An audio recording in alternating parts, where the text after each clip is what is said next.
जो अम्बाला जेल की ये विजिट थी, ये पीछे से ही हम लोग का एक पहले से ही चल रहा था, जिसमें ये हुआ था कि गैंगस्टर्स के अराउंड जो क्रिमिनल एक्टिविटीज चल रही थी जेल के से ऐसा अंदेशा था। तो उसको रोकने वाली बात के लिए हमने पहला प्रेस कॉन्फ्रेंस किया था और फिर उसको चेक किया गया सारी चीजों को। उसके बाद ये हुआ था कि जो गैंगस्टर कल्चर है उसको खत्म करने की एक मुहिम हमारी तरफ से चलाई गई थी। और गैंगस्टर कल्चर को खत्म करने के लिए हमने हमने ये देखा था कि जो गैंगस्टर्स हैं उनको भी रोजमर्रा के दिनचर्या के जो काम है वो सारे अलॉट किए जाए और वो भी काम करें। जो भाई जी कल्चर जो जेल में चल रहा था उसको कैसे खत्म किया जाए। और ये जो आज था वो भी हमने मीडिया के बंधुओं से उस समय तब ये बात हमने चर्चा की थी कि किसी दिन हम लोग चलेंगे और जेल में साथ ही विजिट करेंगे। इससे एक अंदाजा लगेगा कि जो गैंगस्टर्स हैं हमारे वो किस तरह से जेल में रहते हैं, कितने बड़े सेल में रहते हैं और क्या वो महिमा मंडन किए जा रहे हैं वो लाइक वो जिंदगी है। क्योंकि जो जेल है वो एक दंड है और दंड जो है वो भुगताने कोई आया है तो उसका जो सामाजिक जीवन है उससे वो बदतर जिंदगी है, जो लाइफ है वो बदतर है। और बाहर जो है, जो आपने देखा होगा कि इंस्टाग्राम पे और म्यूजिक चल रही है, गैंगस्टर को दिखा रहे हैं और उनका महिमा मंडन किया जा रहा है, तो वैसा कुछ था नहीं और वैसा कुछ है नहीं। तो मैं ये चाहता हूँ कि ये बात हमारे समाज में जाए कि गैंगस्टर्स अपना जीवन किस तरह से जेल में गुजार रहे हैं। आपने देखा होगा कि जो टैक्स पेयर मनी है उसी टैक्स पेयर मनी से ही ये जेल भी बनी है और उसमें ये गैंगस्टर्स को जो जीवन गुजार रहे हैं वो टैक्स पेयर की तरफ से एक सुरक्षा के मद पर खर्च किया हुआ पैसा है।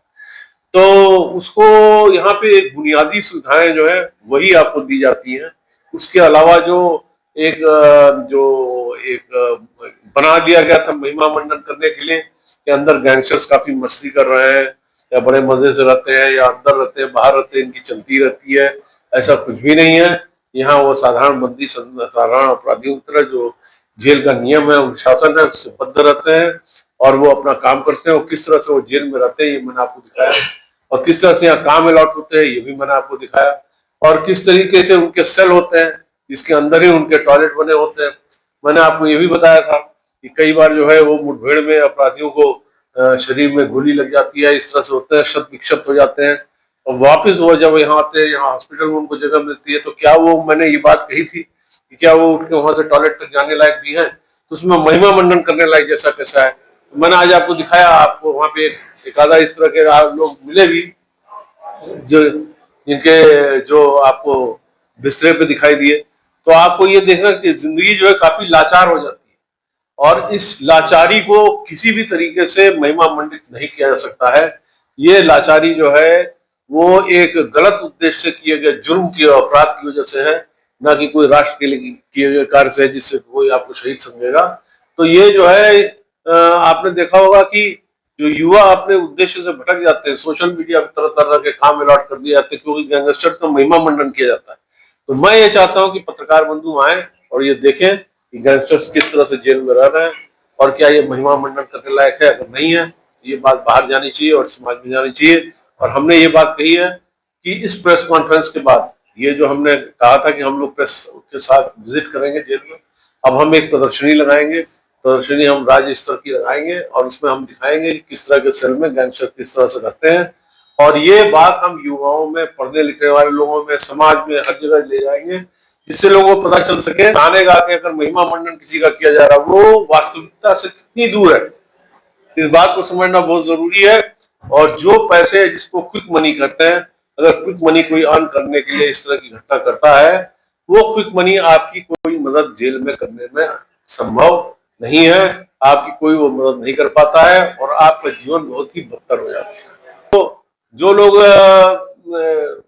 नीचे से अपराध करते हुए उठ रहे हैं बड़ी तेजी से, तो वो अपने आप को ये दिखाने की कोशिश करते हैं कि हम अंदर कोई जैसे 5 स्टार होटल ऐसा है नहीं। यहाँ केवल बुनियादी सुविधाएं दी जाती हैं और जिस तरीके से वो रहते हैं वो आपको दिखाया गया, किस तरह से वो सेल में रहते हैं, किस तरह से वो अनुशासन से बद्ध है, कितने बजे उठते हैं, कितने बजे खाना मिलता है। दिन में यहाँ पे केवल रोटी दाल मिलती है, शाम को यहाँ केवल रोटी सब्जी मिलती है, हफ्ते में एक दिन खीर मिलती है, बाकी कैंटीन है। कैंटीन के लिए एक निश्चित राशि है जो परिजन यहाँ जमा करते हैं। मुलाकात कैसे होती है ये भी आपको दिखाया गया। मुलाकात में आपने देखा होगा कि एक फोन सिस्टम है उधर से फोन उठाना है और इधर से बात करनी है। बाकी वीडियो कॉन्फ्रेंसिंग की फैसिलिटी है वो आपको दिखाई गई। 82% हमारा वीडियो कॉन्फ्रेंसिंग से कोर्ट में प्रेजेंटेशन चल रहा है। फिक्स की हमने सुविधा जगह जगह पे दे रखी है। फिक्स माने प्रिजन इनमेट कॉलिंग सिस्टम, उसमें केवल 2 ही नंबर फीड है, वो जो 2 नंबर फीड है उसी पे आपकी बात हो सकती है। वो भी आपको 10 मिनट टाइम अलॉटेड है। सारा कुछ अनुशासन के हिसाब से है। तो मैंने ये बात क्यों कही, मैंने ये बात इसलिए कही कि लोग करते क्या है जनरली, गैंगस्टर्स को अपने आप को बाहर ये दिखाते हैं कि हम जेल में बड़ी मस्ती, ऐसा नहीं है। मैनुअल लेबर उनको अलॉट हो रहा है जो पहले उनको अलॉट नहीं होता था, अब हमने अलॉट करना शुरू कर दिया। तो अब वो गैंगस्टर जो है वो सामान्य अपराधी की तरह जो सामान्य काम है, आपने देखा होगा जेल का मेंटेनेंस बहुत अच्छा है। आप सारे लोगों ने देखा होगा जेल का मेंटेनेंस, साफ सफाई, बाग बगीचे, बाहर बाहर खेत खलियान, खेलने का ग्राउंड, सारी चीजें मेंटेन की गई है। इसके लिए मैनुअल लेबर की आवश्यकता पड़ती है। मैनुअल लेबर ने सब लोग को अलॉटेड है और ये सब लोग उस हिसाब से काम कर रहे हैं। तो ये आपको दिखाना आवश्यकता है।